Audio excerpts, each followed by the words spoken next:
My name is Will Harrison, with you from Backlog Adventures. This time, not talking about video games, but tabletop and board games.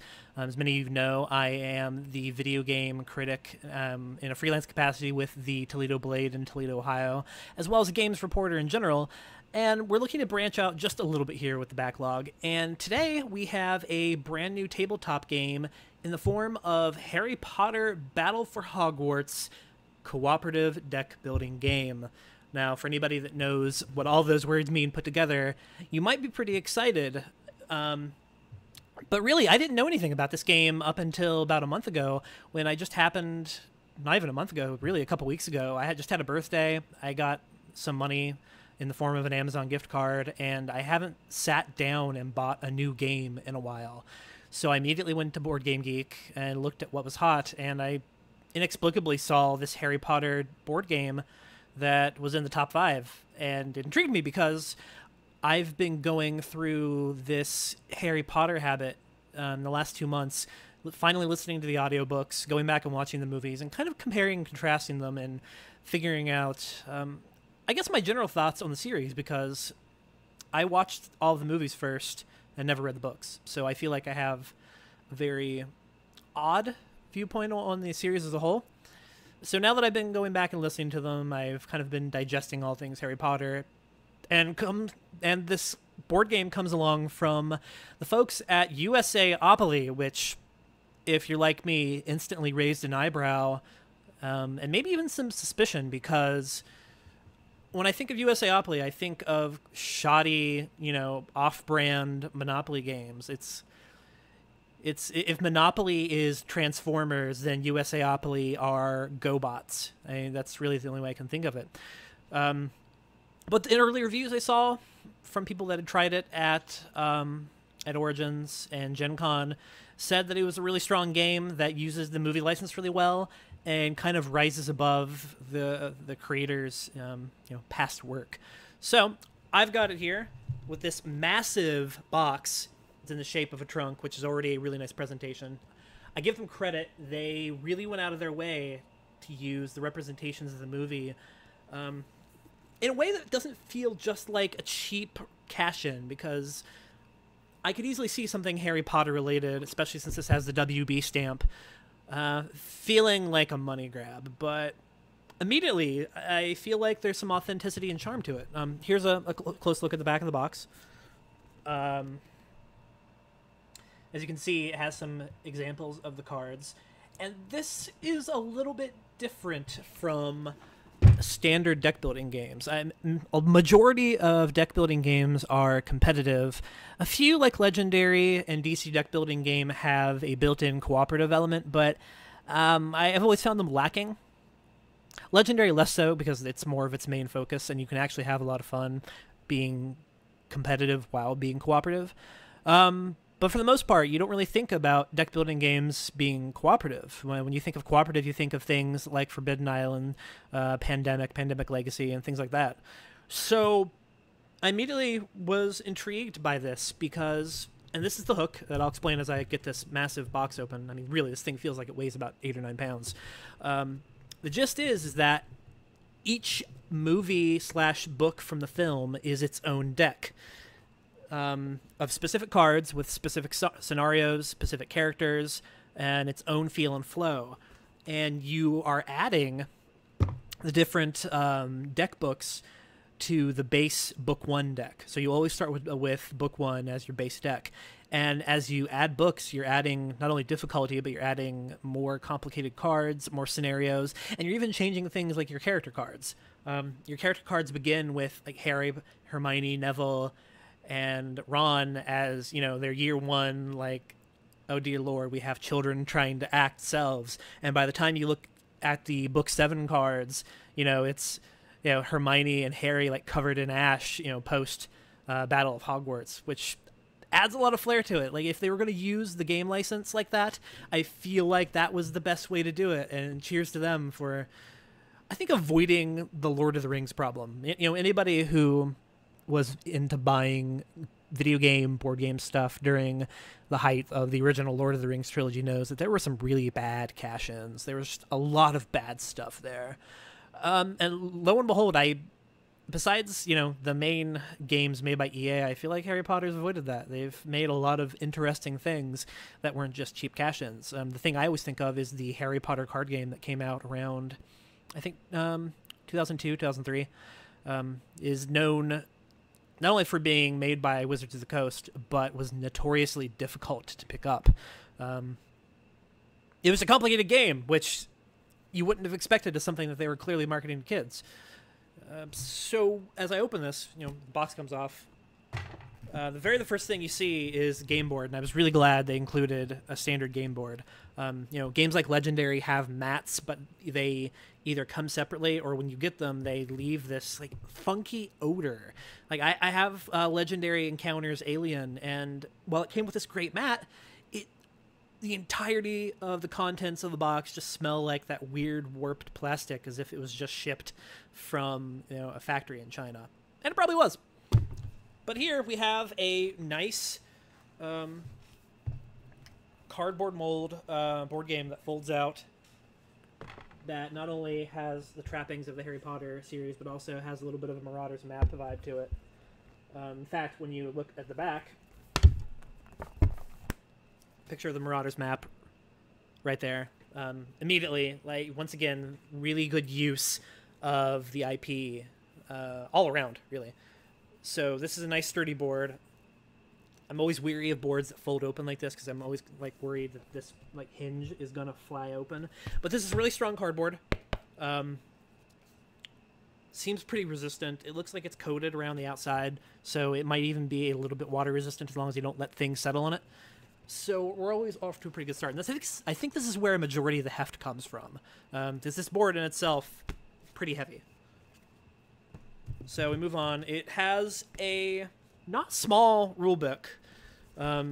It's nice and sturdy. It looks like it'll survive over multiple uses. One thing I like is that each of the decks for each year come with inserts in the forms of little pamphlets that you could keep in the box, but there actually is a space in the rulebook.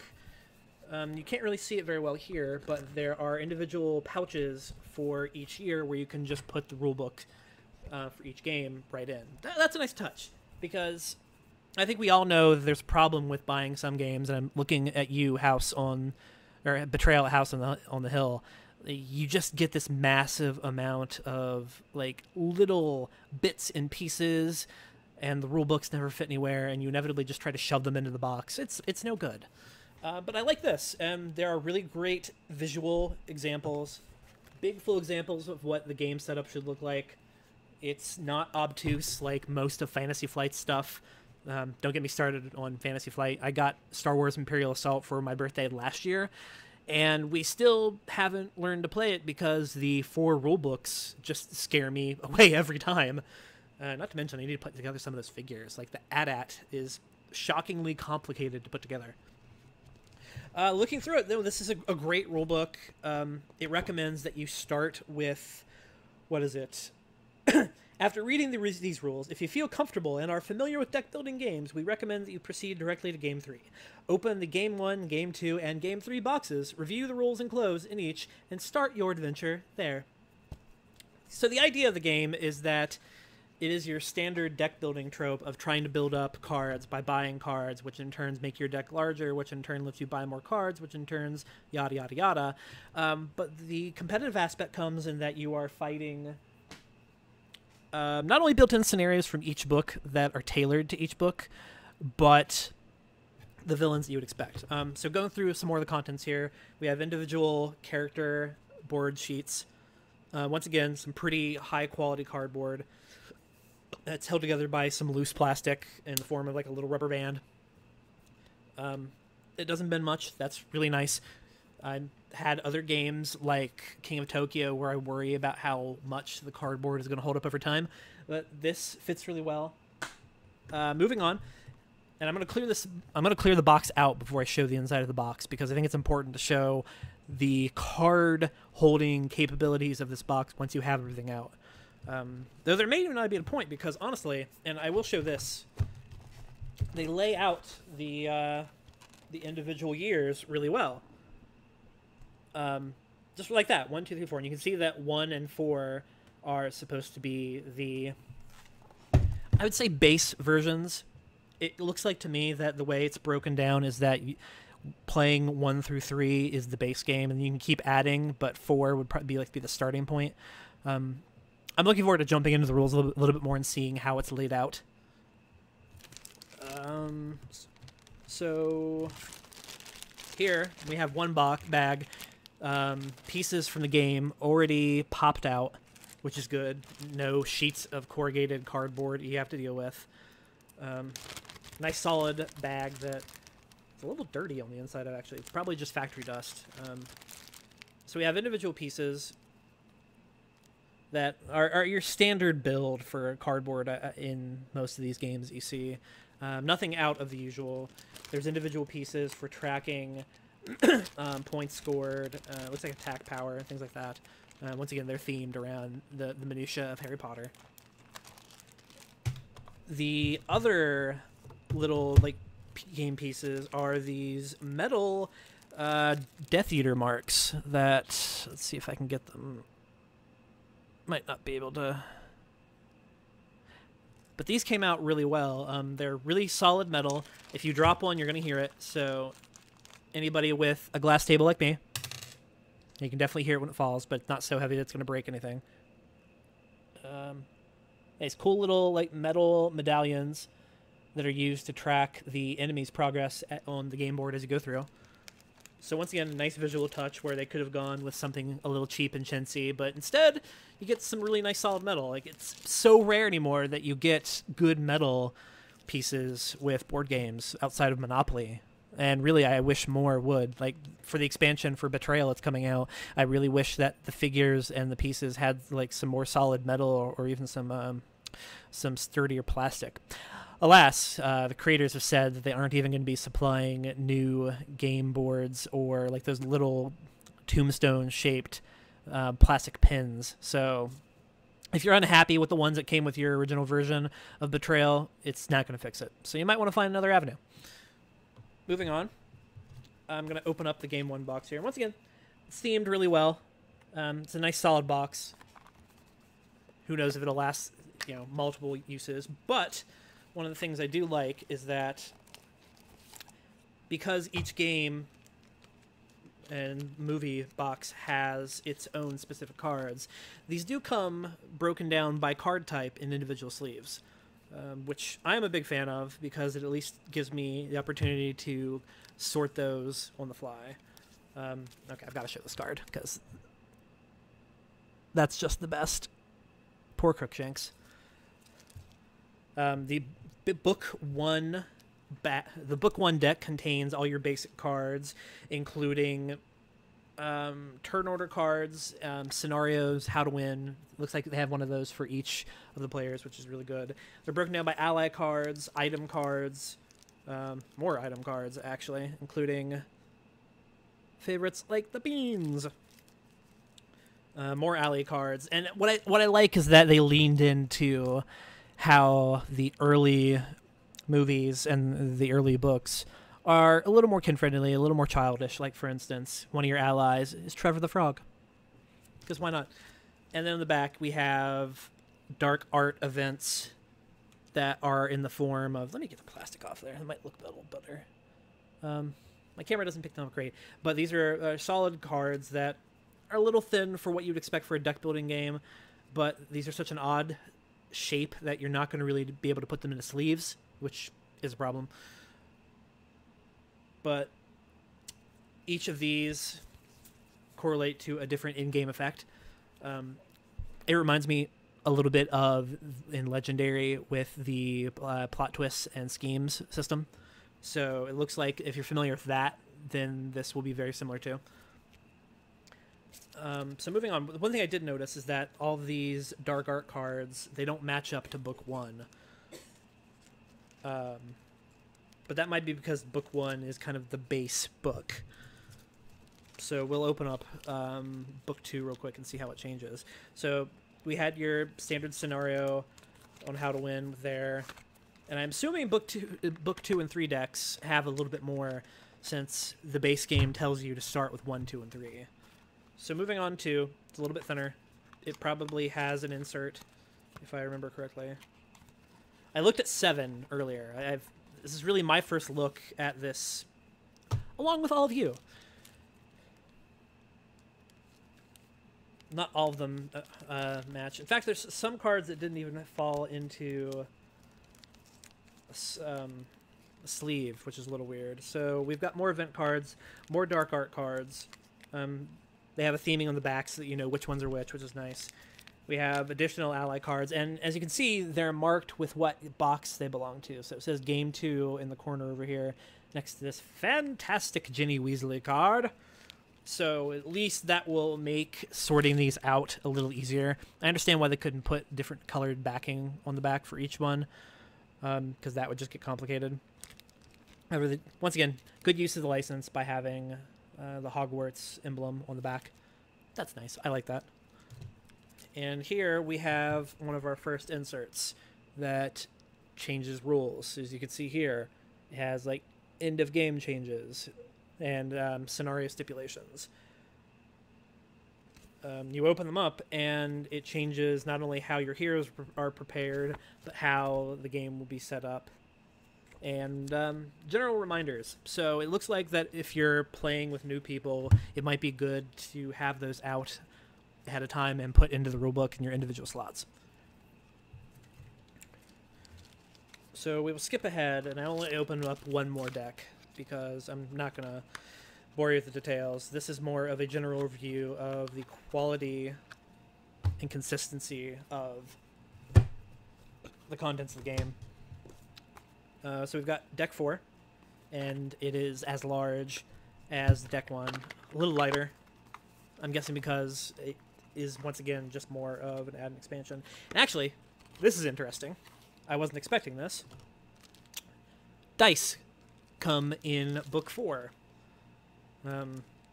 which is a really nice touch. Let's get these dice out, actually. You can get a quick look at them. They have different logos, including, it looks like the back of one of the Harry Potter cards, a heart, a lightning bolt, a Hogwarts emblem. These are actually really nice because these aren't stickers on the dice like some games. Like, this is actually bore into the plastic, so it shouldn't wear off over time, or at least not easily. Also, they're big dice. I like proprietary dice for games like this. It gives it the game a little bit more flavor. And I think it's cool that you get it to game 4 and all of a sudden there's a new element added in. Like, that's a great idea that the game is evolving and changing as you go. More of the same. Once again, we have another insert. New villain cards this time. It looks like they've consolidated things a little bit. Because there's a weird mix-up of characters and events. Like, for instance, in the Game 4 box, we have a character from Azkaban, but then characters from Goblet of Fire. So I'm guessing that they're kind of like compounding things down. And you look through this, there are locations that apply to specific villains too.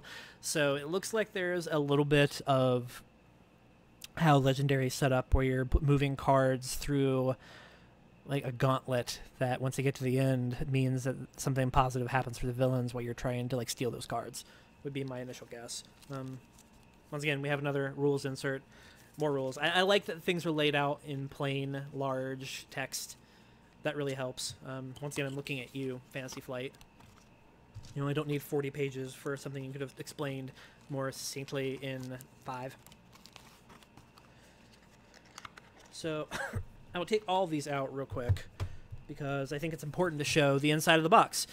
Because as anybody who's owned a deck builder knows, it is nigh impossible sometimes to keep all of the cards in the original deck box, and sometimes just in general, like keeping them organized.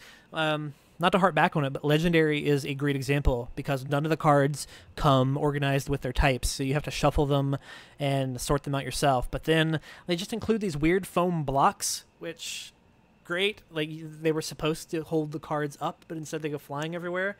In this case, we have dividers with the different types in the front. So like this front one is a divider for the starting cards, etc., etc. So if you don't want to keep them in the individual game boxes, you can do that. Nice touch. I like that.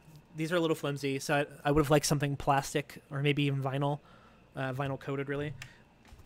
And here's the inside of the box. It is a plastic internal sleeve. The middle bracket here is for the game boxes themselves, and these two open areas, it looks like, might be for either future expansions or if you just want to put the decks there in general.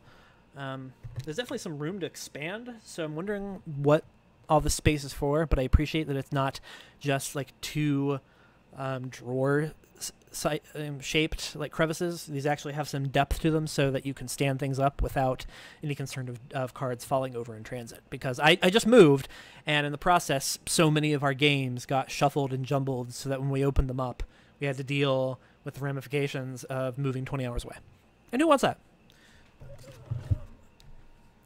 And there is also some plastic in the form of a block holding up part of the shelf, which is a nice touch because that'll keep that from at least caving in a little bit.